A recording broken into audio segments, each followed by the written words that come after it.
Welcome to the Floor Academy podcast. I'm your host, Kyle Hedin, owner of Illustrious Hardwoods in Mesa, Arizona. With me this week for our amazing 200th episode is my wife, Jamie, as promised. She's back. Not the way I thought. We had some snafus in trying to schedule an episode, and we came up with a new idea. So here's the two of us sitting down. We're going to have a great conversation about why she's decided to implicitly trust me, invest in me, and really allow me to provide for the family and not question me as often as probably should happen. I'm not gonna lie. There's probably a lot of times she should be like, "You're gonna do what? And you're how? And you're spending what kind of money?" And a lot of times I just go and say, "I'm doing this," and she's like, "Oh, okay." And off we go with a plan. But we're going to dive into this. And why do I want to go down that road is that I think there's maybe a young couple that's listening. There may be you. It doesn't really matter where you're at in your relationship. This communication doesn't always happen. We get stressed out by the business. We turn internally to process a lot of things with the business. And we're not always sharing with our spouse probably the way we should. And honestly, Floor Academy and Illustrious Hardwoods would not exist without this woman by my side. It just doesn't happen. And so although she's not on the paperwork, although she owns the companies, okay, she wears the pants. I'm not going to lie. If she wants something, she's going to get her way because I want her to be happy. I want the kids to be happy. And so she makes it happen by her taking care of the kids and taking care of the home and anything else I ask. I mean, I've called her in the middle of the day when she had plans and said, "I'm 45 minutes away. I forgot a baseboard corner. Can you run it down to me?" She ran it down to me. And then I didn't have to do that the next day. And I probably didn't even help her make up the rest of the stuff she had to do because I'm an a-hole. But she makes the company happen. Like, she makes it function. She does things in the background that nobody ever sees or would appreciate, and I probably don't thank her enough. But we're going to look at what this relationship looks like, maybe where areas are that we could have improved and all of that.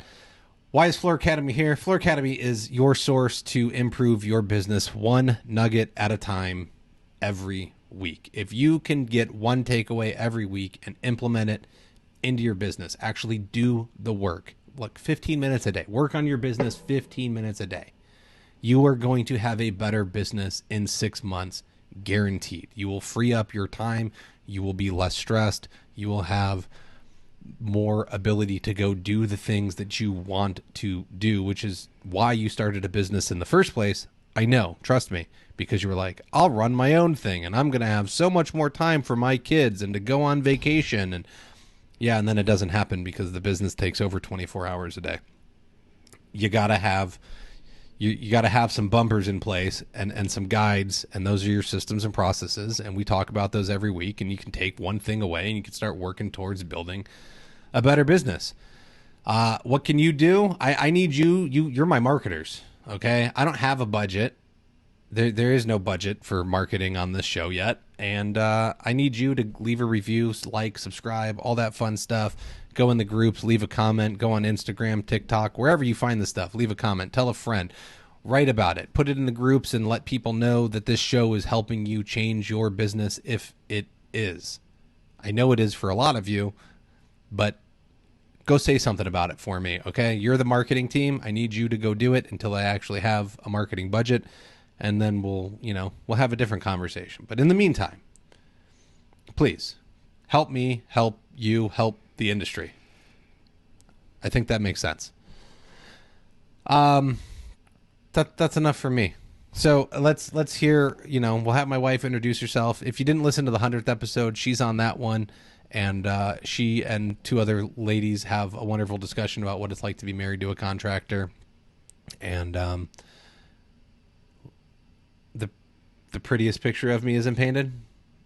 She says I wasn't that mean, and she wasn't. Everything she says is true, and I 100% deserve it. But great episode. You can listen to me get run over by the bus, and then she backs it up and makes sure I get latched onto the bumper, and she drives down the road with me, and it's in the top 5. You guys love it, and if you haven't heard it, I suggested it's a great episode.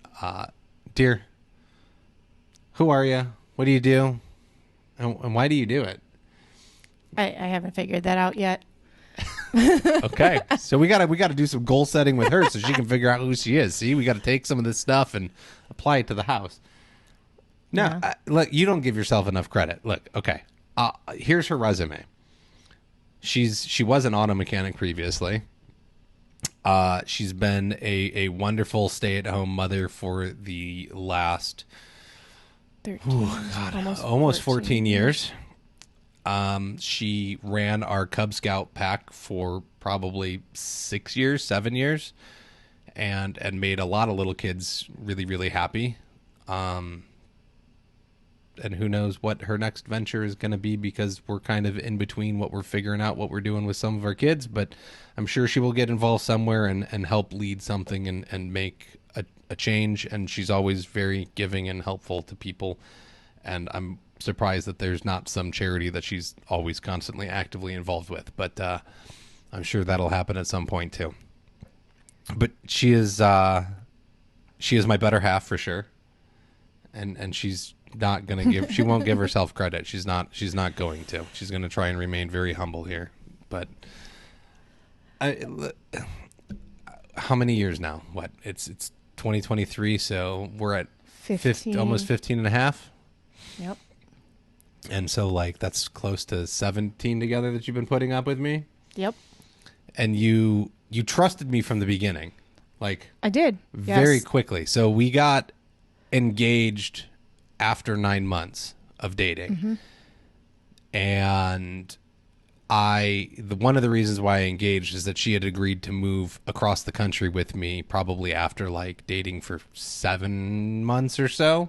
I needed to leave the Midwest. I wanted to come back to Arizona, go to film school. I was going to move in with my dad.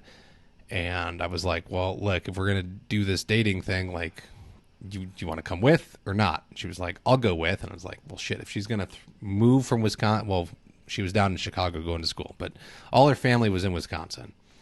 I was like, if she's going to like trust me that much, like the least I can do is say that I will marry her at some point, because she was putting a lot of trust in me. So I figured I got to have some sign of faith for her to really buy into this entire journey. But why? Like, that's a huge, you threw everything that you knew away, or not away, but you put it to the side to hop in a car. A lot of it was just because you were like one of the first people that I met and was dating that ever kind of had like the understanding of how to, I don't know how to describe it, but like be an adult. Oh my God. You know, I dated people that would trade in their car every couple of years and just roll that loan over, which was just more and more debt. Like, you had a car worth $5,000, but you know, your loan is 40 because you just keep rolling over the loans. Just not good with money. Or people that were more interested in still partying in their, you know, I mean, it's early 20s. We were in our early 20s. Mm-hmm. So it wasn't like that wasn't what you should be doing in your early 20s, is, you know, having fun and partying. But for me, as someone who doesn't like drinking, that was excessive.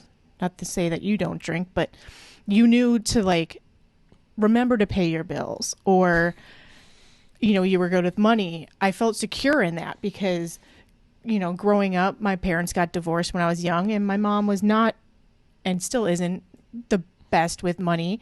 She likes to spend and enjoy life, and which is fine.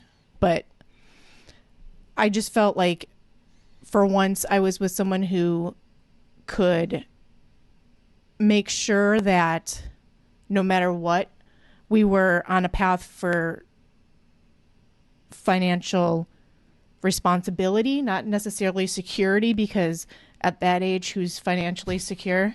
Even at our age, who's financially secure, especially nowadays, but you're financially responsible. And I can't even say that I was very good at that age, because I'd forget to pay bills. I got caught up in life and didn't have the money because I was with an idiot, and not you, the person before you. And I never was really good at that kind of stuff. So it was nice to have that balance where you could be that guide. And I felt secure in that.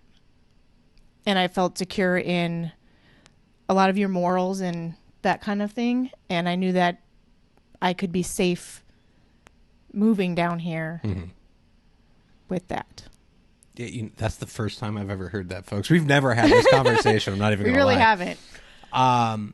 Okay, so you found qualities that would allow you to say, I'm secure, I'm safe. You are providing me what I need. Yeah, like I knew that we could build a life off of that, and I knew that the areas that you were lacking, I could help with.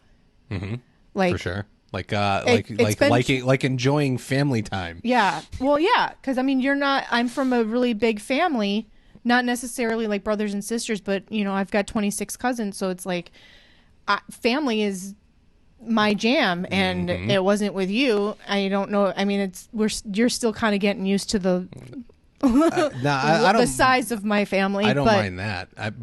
Now you've seen my family living here in Phoenix, and you can understand why it's not important. It's just not important to my family's not important to my family. Like it's never a thing. It's a completely different aspect. But I felt like I could, if we had a family, like even though you weren't raised to be big on family, I knew that like once we had kids, you'd be all about them. And when we found out we were pregnant with Landon, like I was scared, and you were literally standing right there, and you, yes, like the big, macho man, and all excited, and you couldn't wait. And I knew that from the get-go that was that would come. And I knew I could help you with learning when to shut up. We're still working on that, by the way. Little bit. But I didn't feel like that was anything, like that wasn't a deal breaker that you had those like weaknesses, because it wasn't like you were completely shut out. Okay. I knew we could grow on that, and I knew that we were pretty good opposites.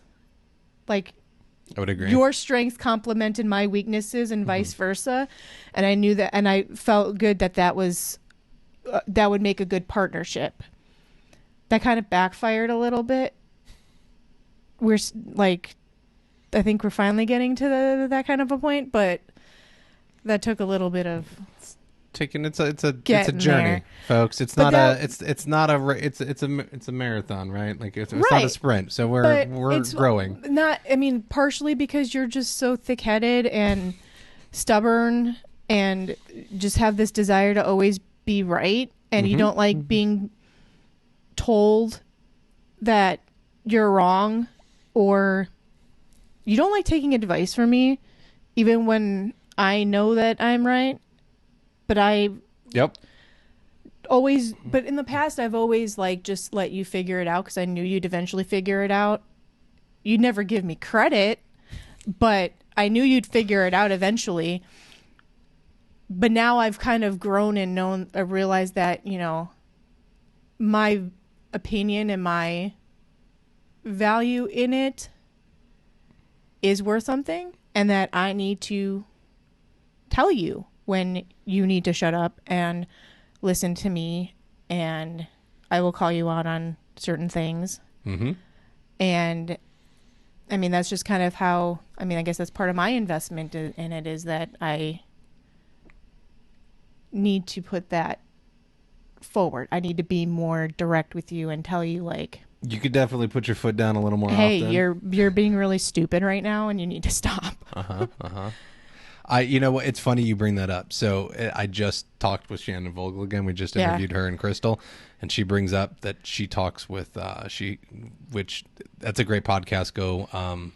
I don't know where my timing is. It's like last week or like maybe it's a week in the future. I don't know where I'm at because this is being recorded at a weird time. I'm sorry, folks. Go look for the recent Shannon Vogel thing. It's within like a couple weeks of this. It was great, but she's got what she introduced me to a gentleman named Sean Monet. She brought him up during the episode. That's a great interview. Go back like, I don't know, 3 months, maybe something like that. Find the episode with Sean Monet. But she'll call him up and talk to him, and that guy will tell her the exact same thing that Kevin will tell Shannon. Mm-hmm. And Kevin's just learned to be like, whatever. I just gotta like, because like I'll talk to Bill, or I can call Kristen, or like I'll call somebody. Somebody else will tell me the exact same thing. I'm like, yeah, that's a great idea, Yeah, you do it to me all the time. Like you started trying to lose weight, and you were always hungry and so hungry, and I'm so hungry, and I kept telling you, like, just, more protein. You need more protein. You need more protein. Are you watching your protein? Oh, it's not that. It's not that. Okay, a calorie is a calorie. No, it's not. And, like, granted, my weight loss journey has been a struggle for me for other reasons, but I didn't know what I was talking about. And magically, you joined this group that, they told you more protein, and all of a sudden you can barely get the food down because you're having to eat so much. Man, I'm still hungry all the time though. Well, that's just I just like food, folks. That's a different problem. But no, she's right. She's not wrong. There needs to be an improvement in communication here, and I do need to listen more and stop being so hard-headed. Even now, in the business.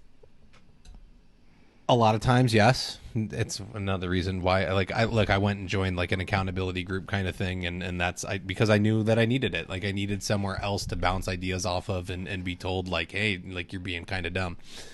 One of the things was early on, like I went through a lot of jobs.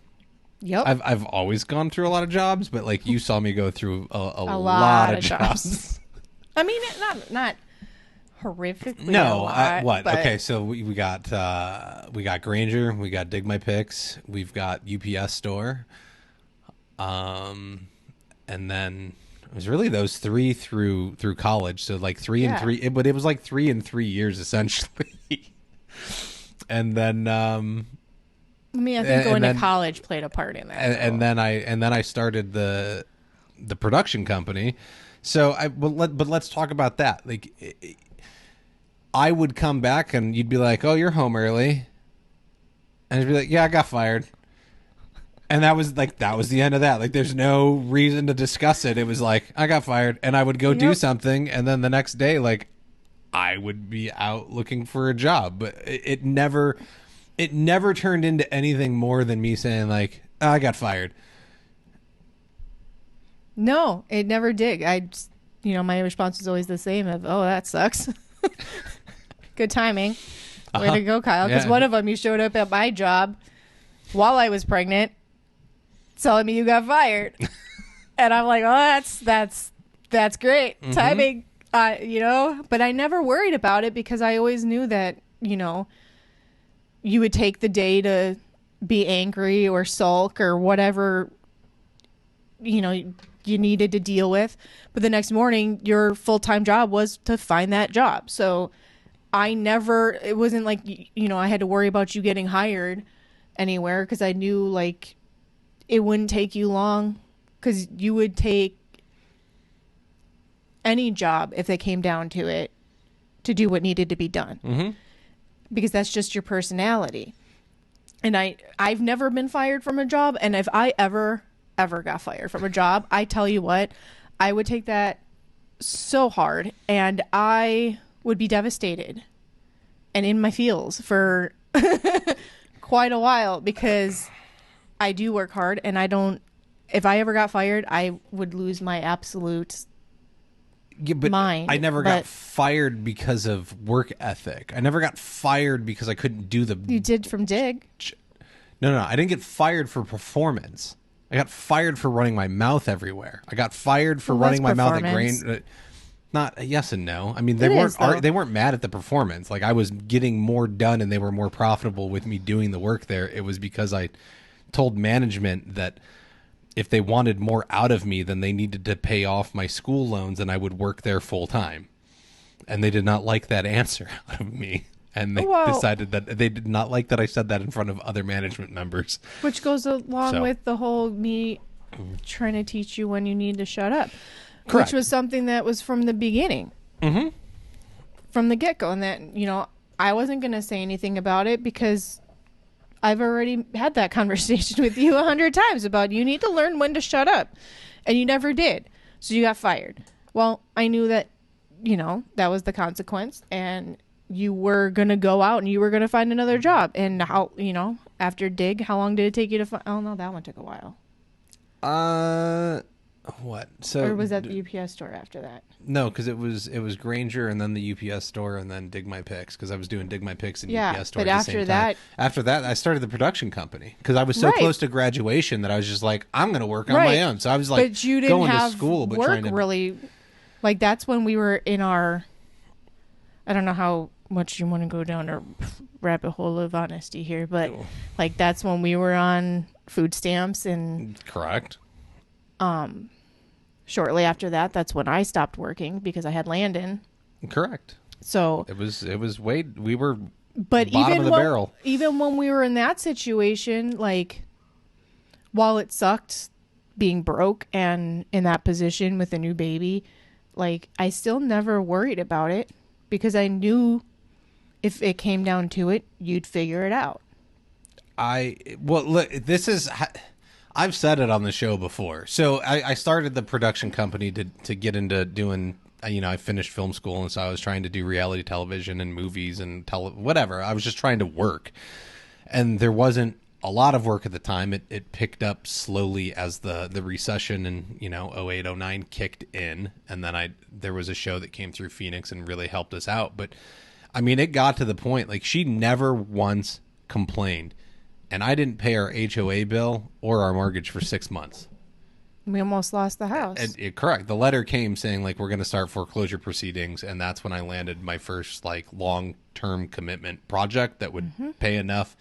It paid exactly enough money to get us completely out of debt between those two delinquent bills. Like a week before they were going to start the proceedings, and that's exactly what happened. And so I finished that run on that show. And we were dead broke again. But not once through that for 6 months, just paying water, electric, internet, phone bills so that I could keep looking for work and working. And like I was working a little bit that I was able to still pay those bills, but I wasn't working enough to like pay the other stuff. And I was like, who are they going to foreclose on? You're not foreclosing on anybody anymore. Like they can't.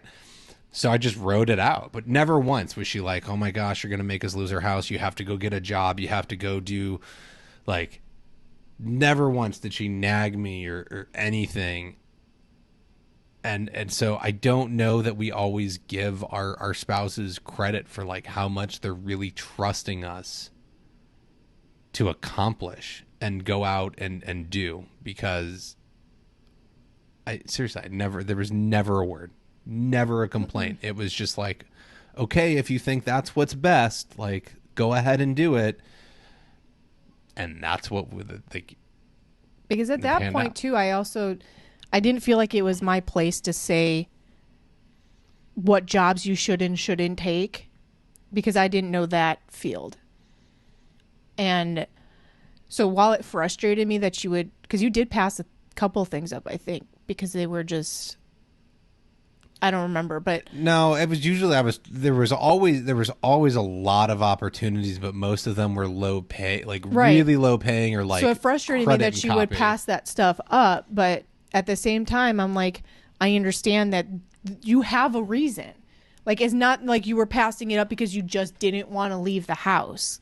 You were passing it up because you felt like it wasn't worth it. And to me, I was like, if you're just going to be frustrated with going out and doing a job and you're going to come home crabby and not happy because the pay was garbage or the job was garbage or both, Like, I'd rather you just not take it too, because you being happy with what you do makes a difference to not just you. It makes a difference to us, because how you come home from work affects us, and in turn affects my job. So you passing up those jobs, like now even you're picky on what jobs you go do. And right now we're kind of in a financial slump again, but like, I don't want you going to do the jobs that you have said, I'm not going to do these anymore because they're just a nightmare. Well, I don't want you to do those either, because I don't want you being crabby and angry every time you come home for a week straight. That doesn't affect, or like, that's not effective in our household and in our relationship and your relationship with the kids to come home like that. So I would much rather you not take those jobs and try to find something else, or work towards finding something else. Well, and I'd rather be home. Like, I don't mind not making the money. And I mean, yeah, okay, like, are we financially struggling? I don't, that's a stretch. Like, it's... Well, I mean, like, we're not as good as last year. No, I'm not making floor money, guys. Right. I'm making podcast money. And that was my choice, right? Like, I just haven't put the effort into the floor side, but I don't want it. Like, this is what I want to do. This is what I'm trying to do. So there's a couple interesting things within this, because I want to get into like when I started traveling, because I think there's probably commercial guys that could relate to having to go around the country and stuff, and what that does to a household. But I like being able to stay home and say, like, I don't want to do it. Like, I don't mind if I don't work today. And no, do I like just play with the kids? No, I don't. I'm going to admit it. Like, I'm not always the best father, but I'm home, I'm around, I try and interact with them some, have some conversations, see what they're doing. Maybe I read my daughter a book. Maybe I play with some cars or color with her. Like, I try and do something because I'm here, and it's during the day, and they don't always get that. And neither of us had great interactions with our fathers growing up. So, like, just being present is a huge step up. Million times better than what I got. Exactly. It's just being present is a huge step up in our family tree of like successful fathering. And like, that's not where the bar is. The bar was easily stepped over, and I'm trying to be better. But a lot of times, like, just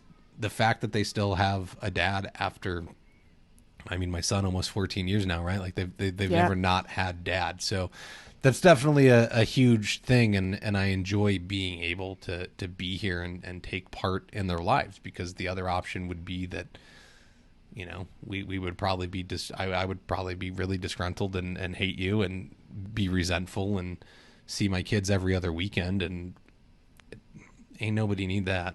So I'm glad we've been able to make it work and do what we need to do and work through issues, and you have the trust in me that you do. Like, still, the more I think about it, and it's been on my mind because I knew this episode was coming, it really blows my mind how much trust you actually have had in me. And it doesn't make, to me, it doesn't make sense. It's just like, and it's always been there. Like, I don't but it doesn't trust me. It's never mattered where we were in our relationship, because trust me, people, it's been a roller coaster. As far as you being the breadwinner and you making sure that we, have food on the table, or, a roof over our head, I have never wavered from the trust that you will take care of that one way or another. Mm-hmm. That I have never felt like you, even in your slumps, when you get in your like, woe is me, things aren't going my way, I still know that you're going to figure it out. Whether it's me having to tell you the harsh things you don't want to hear, or somebody else doing it. or just giving it some time, I know that you will do it at some point. And you giving up that flooring money, while we all love that flooring money, you know,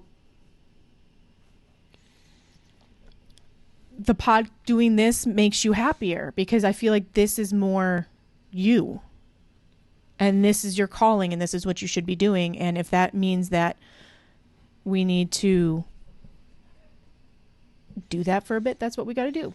Well, let me tell you, she was not thrilled when it came back around to, like, I was no longer doing video production, and then I was doing flooring, and then I was like, I'm going to get a podcast. And she's like, if you start doing production stuff again, I'm going to lose my mind. Yeah. And now look at her. Look, she's on camera. I even got her on camera. Like, how... This is a big step for me. I don't... It is. But she's willing to go along for the ride, even though she's like, we've already gone down this road. I can't believe you're going back down this road. But it's really like, it's a culmination of like different skills I've been learning and things that I'm taking. And like, it's me building me and our future and our family. And I'm taking all these pieces and I'm finding out how they fit together. And I just didn't know. There's no instructions, guys. Like, I don't have an instruction manual over here. And I'm sure a lot of you are probably in the same boat. I'm just taking the cards I'm dealt as I'm dealt them and figuring out how to put them together in the best way possible. And sometimes it looks crazy, but it's always worked out. I mean, so far. So I'm gonna stop for 1 second. We got a quick word from Johns Manville, and then I want to talk about what it was like when I was traveling and some of the struggles behind that and how that had affected the home life.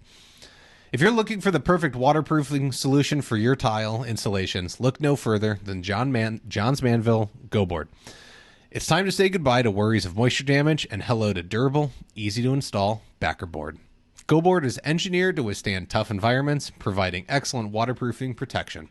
Whether it's in your bathroom, kitchen, or any other wet area, Go Board has got you covered. Don't compromise on quality. Choose JM Go Board for the ultimate waterproofing peace of mind. Visit their retailers and ask for Go Board.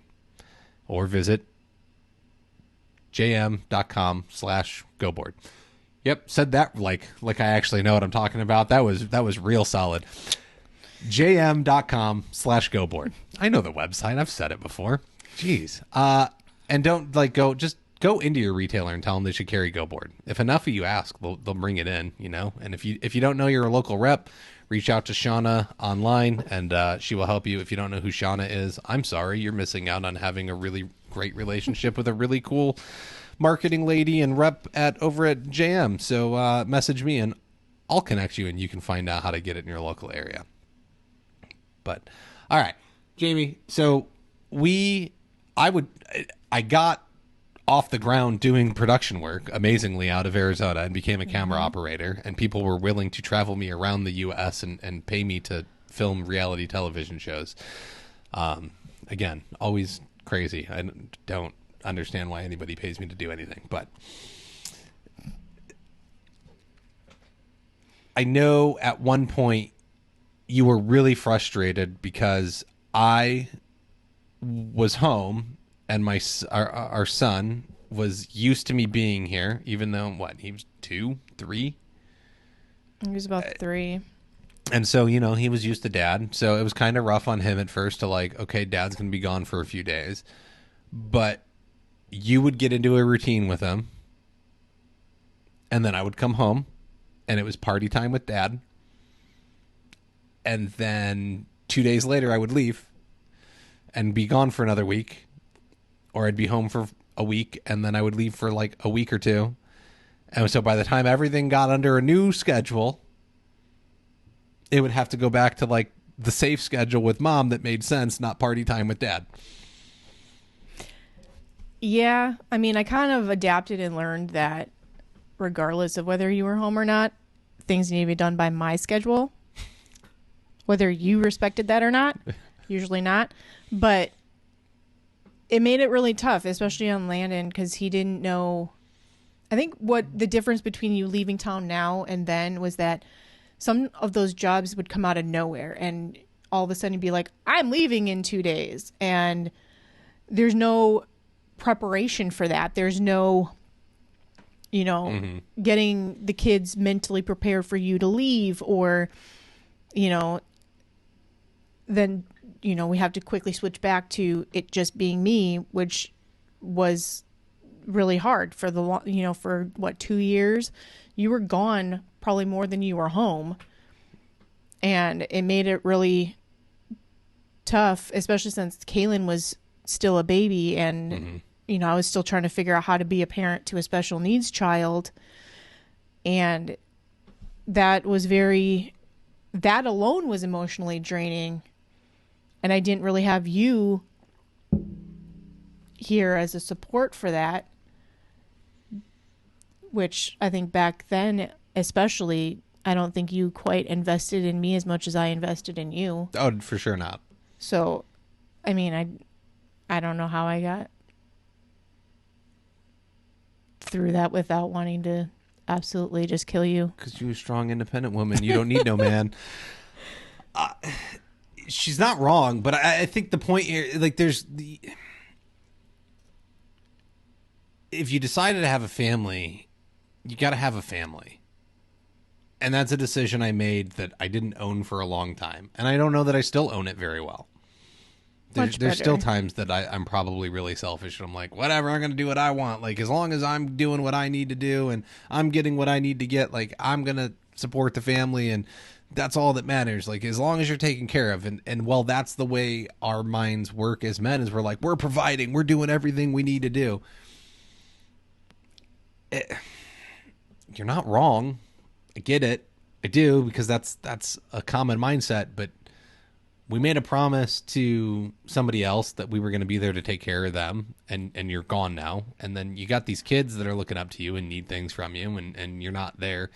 And so maybe it's not the time for that. Like, if that's the life you want, learn from my mistakes. Like, find a way to not be on the commercial travel crew, and do something locally that can still take care of your family, right? Like, look, there's flooring everywhere.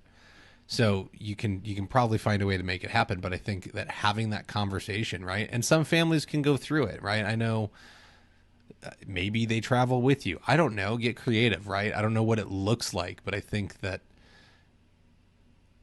conversation probably needs a lot more discussing than what couples are doing. I think a lot of times that people are just like, well, this is the way it is. Like, oh, well. Go to your wife, go to your spouse, and ask them how they actually feel about this, and what it's doing to them. Because hindsight, my traveling nearly destroyed our marriage. If it was going to end at any point, it was then. It really, there's. Well, and I wasn't very good at telling you, like, because I knew you had to go work, and in that field, traveling was required. Like, you didn't, that was the thing, especially living in Phoenix, like, you don't, while there's jobs, there's not enough. So I knew that you had to, and I just kind of had to try to come to terms with, well, this is just my life, and I'm going to have to figure it out because this is what has to happen. But we didn't communicate to each other, and we didn't check in with each other on that kind of a level on how we were handling it. I was just trying to scramble to figure out how to make it happen and keep this house going and keep the kids alive and function while you were gone by myself, instead of talking to you and being, telling you, like, this is really hard. Because to you, you're like, oh, you're just staying at home, sitting on the couch, eating bonbons all day. That's not my line. That's a really offensive salesperson or contractor that came and did work over here. That is not. Yes, I that did. Is not my It was line. A painter. We actually had a painter tell me that I just sit at home eating bonbons all day. But I don't think you quite understood at that time what I was going through. No, not at all. I was so invested in me being able to advance that career path. But I saw the wear that it was having on you, which stressed me out. And just because there was also a lot of drama in that field. And a lot of that's because you can't shut up. But I knew you would figure it out. And if you I didn't know if it was because you needed to get further up the ranks before it got better, or if you were just going to get to a point where you're just like, I can't do this anymore. Mm-hmm. Well, no, I didn't get fired per se. I just stopped getting called. So kind of the same thing. You kind of got blacklisted. Yes, from that group. And I didn't really look for any other work. So that's where the flooring thing came in. Yeah. And then I was like, I'm going to go do this. Like, this is my skill set, and I'm going to do this, and I'm going to start a business. And again, I thought you were nuts. but didn't really express that. You're just like, oh, okay. Like, you go do your thing. Because I honestly didn't think it was going to last. I thought it was going to be like this temporary, like, I'm going to do this until I start getting calls again. Or as like a back burner type thing. And like when you don't have, work, that you just be like, I'm going to go do a floor while I have nothing to do. I didn't expect it to take the turn that it did. And I mean, I'm not mad about it, but it definitely was not where I was expecting life to go. I didn't expect to one day be called Mrs. Illustrious at over down at Gallagher. Yeah. That was okay. I've been called Mrs. Floor Academy. Cool. I'll take that. But it's the fact, again, like no complaints, just I just kind of went with the flow. You've always gone. Yeah. Well, that's exactly it. You've always gone with it. Because like I said, I trusted you to know what was best for that, even though I knew some of the time that it wasn't gonna work. I was wrong about the flooring thing, but like when you were at school, you said, "Oh, I'm gonna be this editor," and then I'd see you do editing stuff, and I'm like, "You ain't gonna be an editor. That's boring." No, I definitely changed my mind like a year, and I was like, "I'm gonna be a camera operator." Yeah, you were not. That was. But then you were like, "Oh, I'm going to do this podcast." And I'm just like, why? Here we are almost 4 years later. But then you started off with the 2. And I'm like, it's a bit much. And I kept telling you, I think this is a bit much. Because you would do 2 podcasts. And you're just like, every time you got done, like, there's a lot of talking. It's so much talking. Because you'd record 2 in a row. And I'm like, stop doing 1 because it's too much. But the total length is now longer than those 2 combined. So it's still the same amount of talking. Right, but you were doing that on top of trying to build the flooring business. Oh, that was horrendous. And you were always so stressed out, and like I always felt like I couldn't say anything to you about it because you would just go off on me. They were both distractions to each other, and they were both growing, and it was the decision had to be made of like what to dedicate time to. Right. And I kept telling you dedicate it to this podcast, because I knew you kept telling me all of the goals you wanted for the podcast, all the things you wanted to do with it, where you wanted to take it, how you wanted to do it, all of these ideas left and right, and nothing for the flooring. And I'm like, why are we wasting time on the flooring? I mean, the money, money's good. Love the money. But like your heart's in this, and your, brain is in this. And I just waited for you to see it because I knew you would. Well, I think get to that point. Yes, and that's me and how I work, right? Like again, you and I don't always communicate, and so there's a lot left out. But I know that I'm just stubborn and hard headed. That I need to come to that conclusion on my own, and that's exactly why, because I knew that this was one that I could fight you on it all day long, but I knew that you would eventually come to terms with. Enough people would tell you, or you would just feel it that like, oh, I'm sleeping better. Well, yeah, because you're not yelling at your, you know, what are we calling them now? Your helper? No help. There is no apprentice. There is no helper on this show. It's not allowed. Bad word. Used to be helper. Naughty word. But you used to scream at them in your sleep. And it's scary. I scream about a lot of things in my sleep, though, like a weirdo. You do, but not so much anymore. And when you were doing building the flooring business, like you and struggling with which way, where to put your time, I can always tell when you're stressed out, and I always can tell when to say something. Not that I always do, but I always know when not to. Okay.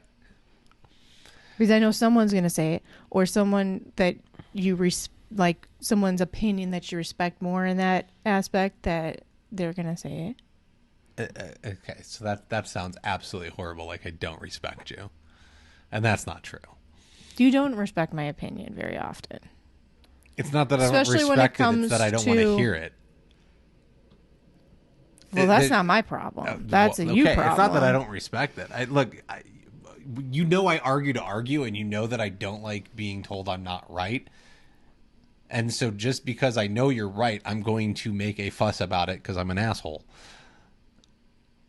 You got to know that. Well, yeah. Okay. Been married to you for long enough. So it's not that I don't respect your opinion. I just don't want to hear it. So I'm going to But it's not just that you don't want to hear it. It's that you don't want to hear it from me. No.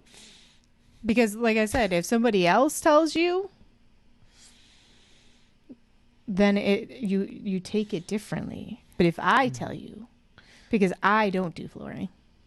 It's not that. It's that I don't do business. It's harder coming. Like, I don't want to hear from you. But I do pay attention and I do learn things. So when I think it really irritates you though when I take like the things that you try to teach other people and I use them against you. You weaponize my own information? Yes. I think you get really mad at that. Mm-hmm. Because I feel like you know these things and you just don't want to admit them sometimes. Correct. I think there's a lot of people in that boat though. Like generally the thing you're preaching about is the thing you need the most work on currently.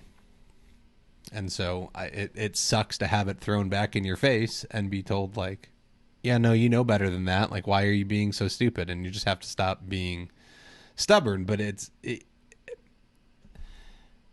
I think this dynamic of us sitting down and having this conversation is exactly the point. Like, how often are you really sitting down and checking in with your spouse and having a conversation about your lives and the direction it's going and what different aspects of it are affecting it? Again, like, we've never had this conversation, folks. Like, I'm not going to lie. Not this in depth, no. And so this is... there's insights happening here and unfolding in real time, but it's also like, I think this is an interesting thing to just be able to eavesdrop on and hear and say, oh shit, like, how do I incorporate this into my life now? And how do I go and have this conversation with my spouse so that we can get on the same page, so that we're both working towards the same thing? Because how much more could I have built had I worked with her instead of against her for many years? Because I was definitely like, I was just out doing my own thing while she was like, I was like, she's got her thing, I got my thing, and like, as long as we both do our things, then the combined thing works. We were roommates. Well, yeah, and I mean, it functions, but it didn't function not as a relationship. No. I mean, you got more insight. You spit it out. Come on, let it go. Put it out there. It ain't gonna hurt my feelings. I've already lived through it. Well, I mean, like, just working as a team on things. Like, just because, technically the podcast is yours and the flooring business is yours. You contradict yourself a lot because you'll say like, "Oh, it's a family business. It's a family business." Okay, well, where's the family involved in it? Because you don't want to listen to us. You don't want us telling you what you should do and where you should go with things, because you have your own direction that you want to go. But you tend to get tunnel vision on where you want something to go and how you want something to be. But when somebody tries to widen that tunnel, you're like, no, I'm on this train. You can't hit the brakes. You can't turn on the lights and let me see the scenery. I just want that light at the end of the tunnel. And, nothing else matters. You just gotta get there. It's like when we drive to Wisconsin to get you home for Christmas. We ain't stopping. We get gas in the middle of the day and we get to the hotel. Yeah, well, that causes UTIs. So you should listen. Oh, wow. Just throw that one out there, folks. There you go. I mean, no one got a UTI. Just an example, though. But, like, when you don't listen to other people, it can cause problems. And it can cause, like you said, we almost, on numerous occasions, almost split up because I can only take being the dirt under your shoe for so long. I can only take being, treated like I'm lesser than and not an equal partner in it. Because even though, and you, I think, are starting to realize it, and you even said it, that you couldn't have done everything you've done and you couldn't be where you are if I wasn't handling correct everything on the backside. Like, how many times did you come home on a flight and be like, I need to pack and turn around and get on a flight the next day? And I'd stay up, do your laundry, fold it all for you so that you could go. I make sure that you can do what you need to do. Because that's how I can invest in your success. But it's not just your success. It is ours. And you throw that in my face all the time that I don't earn a paycheck. I don't. There is no paycheck that comes to this house that has my name on it. But you couldn't earn what you earn. And you couldn't, you might be able to. I might just be getting a little bit of an ego right now, but no. Well, look. Okay, so let's go. We've gone down that road. Apart. It was I would not be able to accomplish what I would be able to accomplish in a day without, if I had to manage all of the household things and take kids here and there and do all of that. And then it would also, if we're not married, it would be twice as expensive. I would need to double the amount of income so that I could accommodate my lifestyle at the level we currently live together, while paying alimony and child support in the same amount so that you could continue to live a lifestyle. It would cost me twice as much. It'd be absolutely insane. It makes no sense. And that's not even, I've missed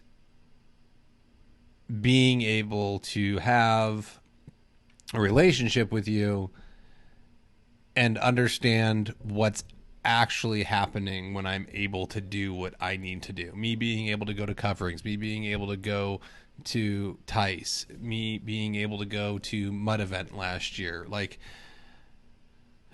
going to Reno for the shows that or the events that Kristen's putting on, right? Like, those things don't happen without things happening here.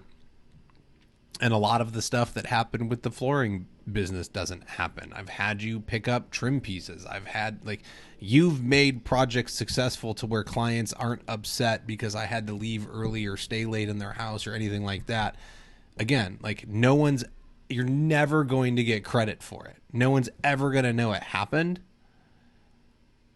No. But it made the whole thing, it wasn't. But I don't do it for, like, getting the pat on the back or the kudos or, I know. You do it so that we can be successful. No. Well, yeah, but I do it so that your life is easier.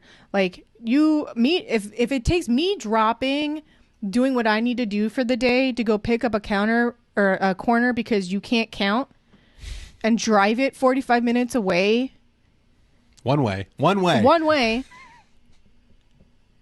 For you to then like hold me up for another 20 minutes to bitch at me about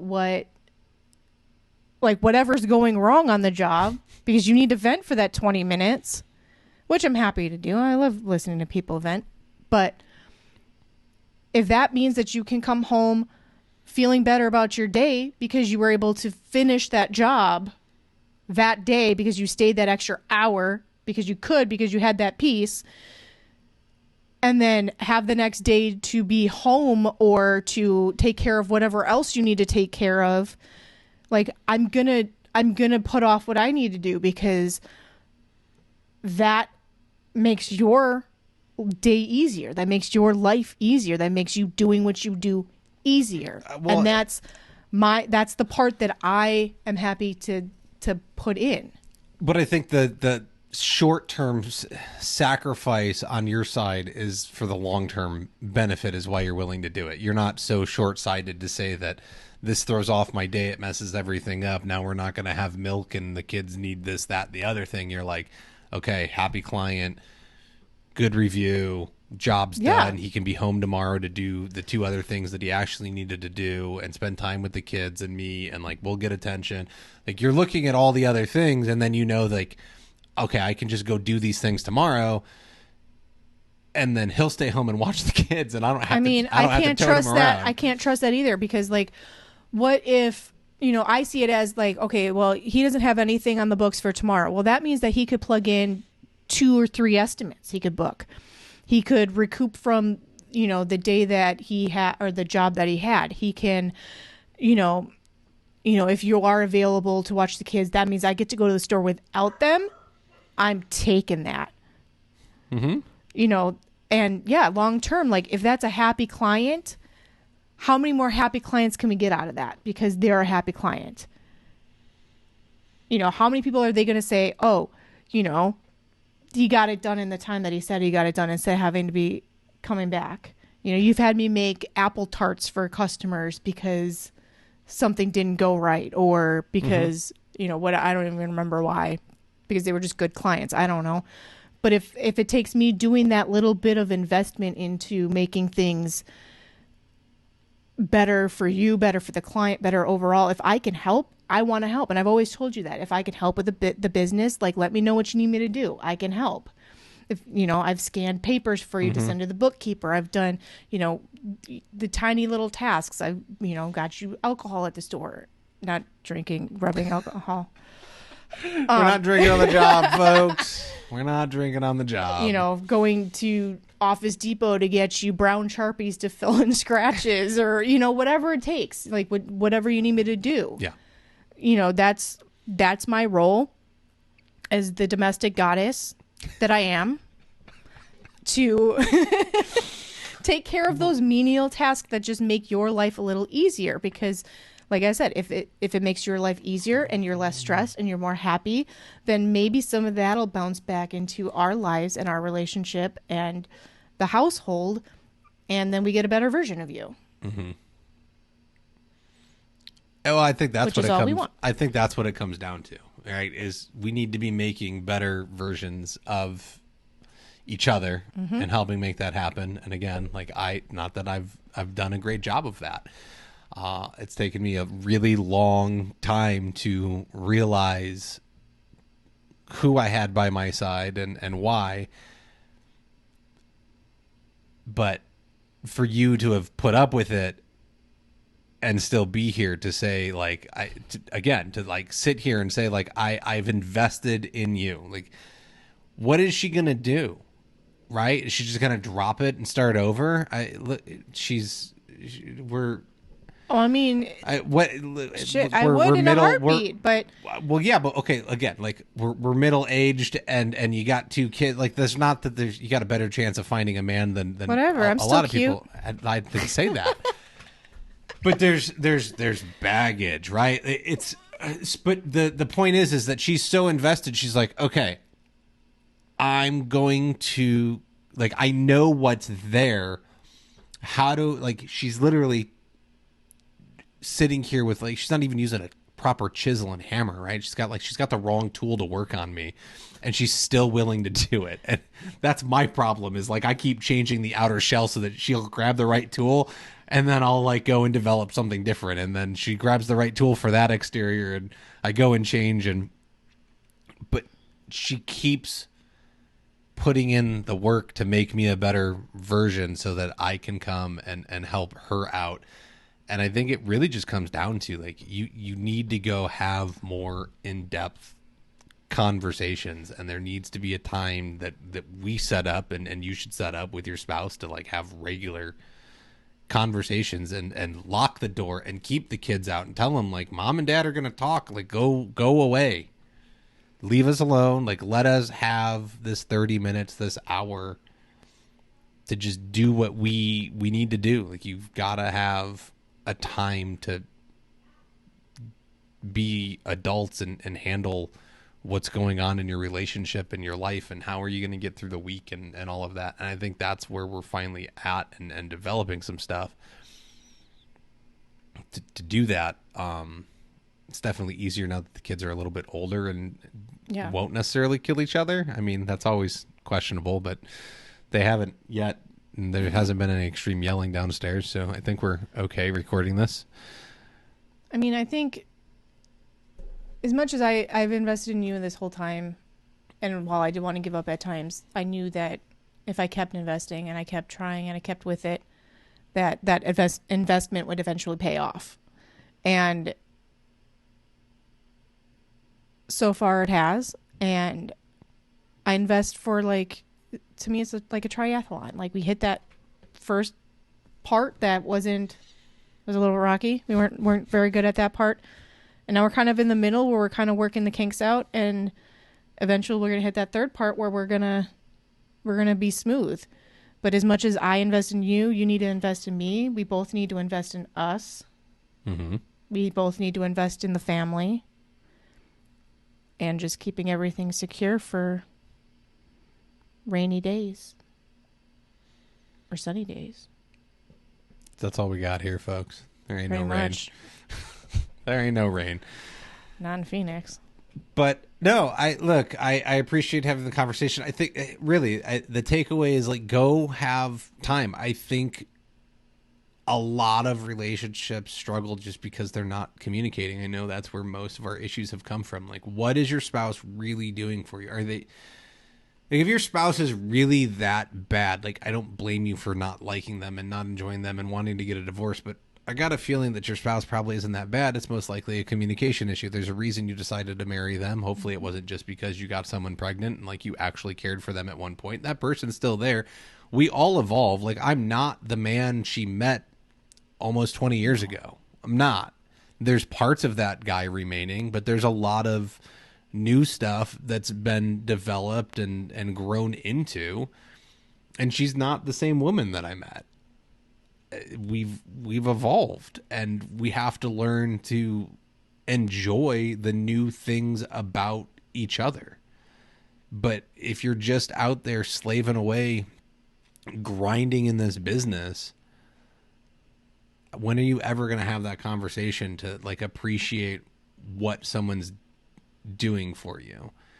And I don't get the kids don't get excited when I walk in the door anymore. They don't run up. They're not excited to see me. And, like, I don't always get thanked for, you know, providing vacations and things like that. And it's kind of annoying, but you know what? I don't always say thank you for the meals that are put on the table, and that I walk into a clean house and I didn't have to do a thing about it, right? Oftentimes the magic fairy comes and my laundry's just done and the bed's made and my desk is, like, organized for me. Not really that one, but no. She doesn't touch the desk. But, like, things will get picked up magically. Where, like, it was my responsibility to do it, and it didn't happen because I was busy doing other stuff, and I don't say thank you. And so, being more appreciative of each other is probably a thing that needs to happen. And I think that's where a lot of issues will come in relationships. Like, are you truly appreciating what that person's bringing to the table for you? And are you mentioning that to them? Like, do you even notice, or is it just taken for granted? I think my biggest takeaway too is don't be afraid to like speak up. If your partner's not willing to hear you and they're not going to listen to you, then try a different way. Try saying it a different way. If it doesn't work, then, value yourself. And value yourself by speaking up. And, it's part of the investment is investing in yourself to speak up too. Instead of just trying to go with the flow all the time. Mm-hmm. Mm-hmm. Little backbone ain't going to hurt. Nope. All right. I think that's going to do it for us, folks. Check out flooracademypod.com. You can go to the store. You can buy some cool merch, get a hat, get a shirt, get a beanie. It's summer out in Phoenix, so you want to wear a beanie right now. At least the cool kids do. How, I don't know. Let me know if you want a custom pair of sandals. Like, we'll get Floor Academy sandals up on there. We can do that. The dropshipping company has all kinds of options. Fanny pack. Oh yeah, get the fanny pack. Show season's in like 5 months, so you better be the coolest dude at the show. I still haven't seen anyone do it, and I'm very disappointed. Order a fanny pack. They're going to ship it to you. You're going to be able to put your wallet in there and like your water bottle, and then all the swag you get at the booth, like you can put it in your fanny pack. It'll be dope. Maybe they got backpacks. And okay, if I put a backpack up, will someone get a Floor Academy backpack? Let me see what they got. Let's see what I can do. If you want to help support the show, look, this was like even though like we got therapy out of this, like, go sit down with your spouse, get some therapy. I just saved you like $300. So go to patreon.com/Floor Academy. $5 a month, $60 a year. Help support the show, help support the continuing development of content and all this good stuff happening for you and others in the industry so that you can run a better business. I would appreciate it. She'd appreciate it for sure. For real. I don't want to get a job. No, I'm just kidding. No, she does. That's not even a lie. She would get a job, but after 14 years, does she want to? No, she does not. Did you know you have feedback spelled wrong? That's cool. I got fed back. Thanks. Yep. See, this is why that's why we keep her around. She can point out stuff that other people miss. Subscribe, like us on whatever listening platform you're doing. Go get on the YouTube. 200 people are on the YouTube now. 800 more to go. Tell a friend.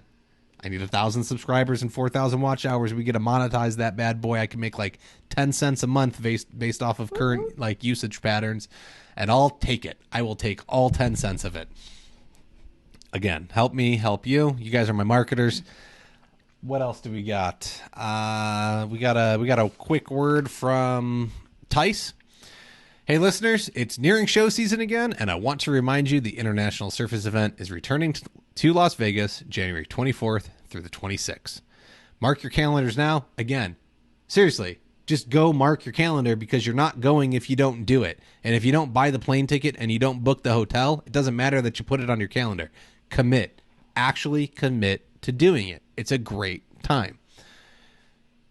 Floor Academy podcast listeners will have the opportunity to register for free once registration opens in September using the promo code Kyle, just KYLE, 4 letters. That's all you got to remember in that order.